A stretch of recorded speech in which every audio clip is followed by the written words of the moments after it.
I play Bach on a piano. Not a harpsichord, not a clavichord. On a piano. I get notes from people enforcing something called historically informed performance, HIP. The idea, there's a right way to play old music.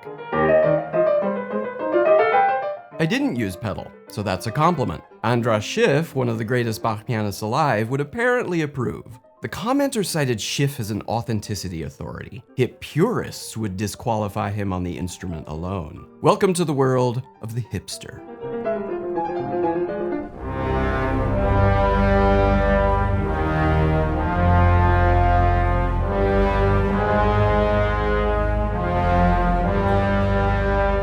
That's a Leopold Stokowski orchestration of Bach.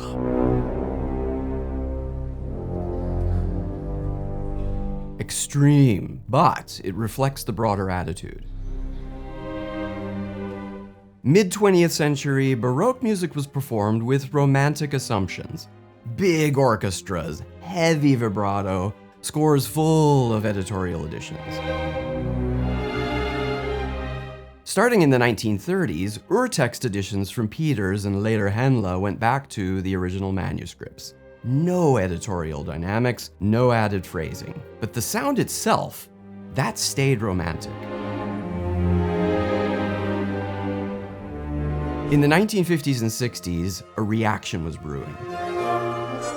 Harnoncourt, Leonhardt, Hogwood, Gardiner, Koopman. They went back to the sources. Period instruments, gut strings, no vibrato, harpsichords instead of pianos, smaller ensembles, brisker tempi. The claim, modern instruments and romantic performance traditions distort old music. If we study historical treatises and use period instruments, we can hear the music the way it was meant to be heard. The recordings they made were revelatory.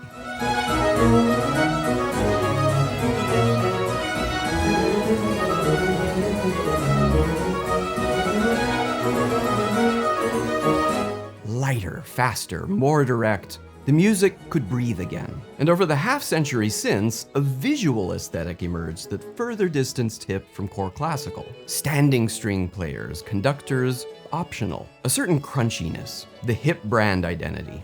Still, the movement was a corrective, a necessary one. It rescued Baroque music from late Romantic bloat. But somewhere along the way, the corrective became a dogma. And historically informed curdled into something else entirely. One word, authentic.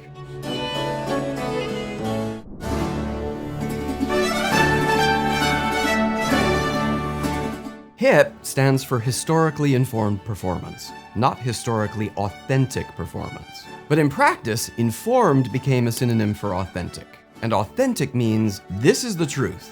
This is what the composer intended. This is the only legitimate way to perform this music. That's the lie.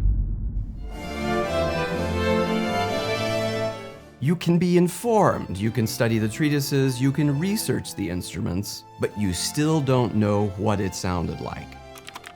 You cannot replicate the ears. The 18th century audience heard tuning differently. Their ears were calibrated to tuning systems we no longer use.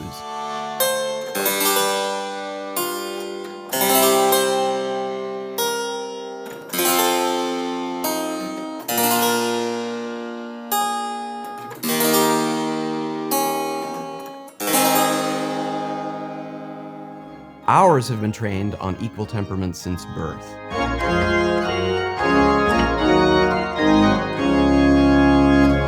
Now, you might, those of you with perfect pitch may notice that doesn't sound like C major because in reality it's almost a half step sharp.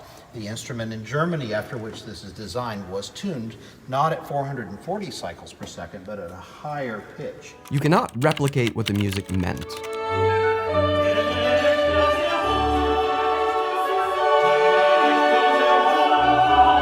Bach's cantatas were liturgical, part of a specific religious ceremony in a specific place at a specific historical moment. Vivaldi's concerti were written for girls in a Venice orphanage, virtuoso performers in an all-female institution playing for charitable fundraising. Heard in a concert hall today, Volvo charging in the underground parking, those pieces are already performing in a context their composers never imagined.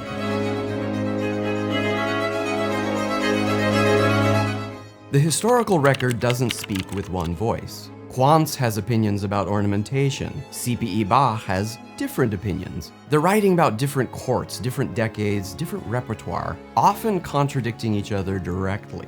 So when a hip practitioner decides which treatise to follow, they're making an interpretive choice. That's informed performance. The problem is calling that choice authentic, as if sources converge on a single answer and they found it. They didn't find it, they chose it.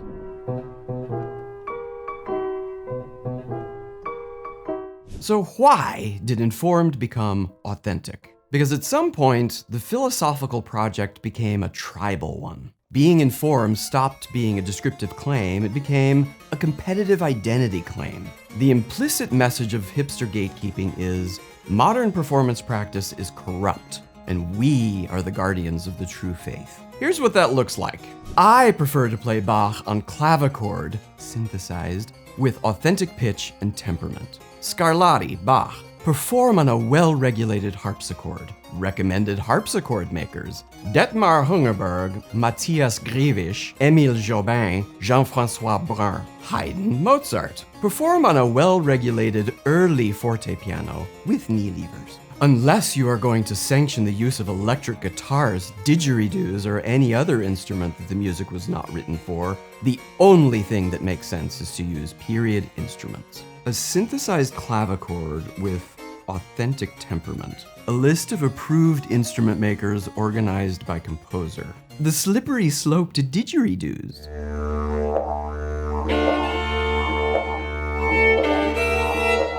Real comments, not representative of every hip advocate, but enabled by the false logic of authenticity. This isn't the first time. Wanda Landowska's harpsichord revival was a creative moment. Poulenc wrote her a concerto, De Falla wrote her pieces. But the purity test was already forming. In 1952, a critic complained that audiences had been seduced into believing Landowska offered authentic Bach. She was playing a modern contraption with effects unknown in the Baroque era. So the complaint wasn't that she played badly, it was that the instrument was wrong. And when that thinking became orthodoxy, the instrument Landowska played disappeared from professional circulation.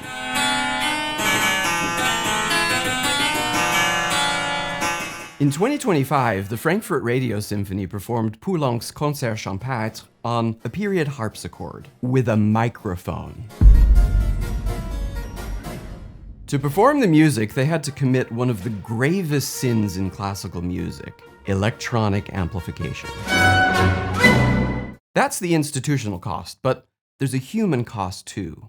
Gatekeeping reduces participation. Old music is the most democratically accessible music ever written. The scores are free on IMSLP. You can play Scarlatti at home tonight on whatever you have, and you're doing something real, something that's been kept alive by amateurs for 300 years. That list says, not quite. You should be playing a Detmar Hungerberg. That lands on someone at a digital piano at midnight and says, you are lesser than. People who feel lesser than stop playing. So let's be clear about what hip actually is. Historically informed performance is a 20th century movement that studies historical practice. That's valuable, that's legitimate. But informed is not the same as authentic. The moment you tell someone their piano Bach is less legitimate than your harpsichord Bach, you've crossed the line from scholarship to gatekeeping. 60 years of hip recordings shifted what audiences expect from old music. The Frankfurt Radio Symphony doesn't use period instruments when they play Baroque repertoire, but their conductors draw on that research. Less vibrato here, faster bow there. The style shifting with the repertoire. They're responding to the shift hip created.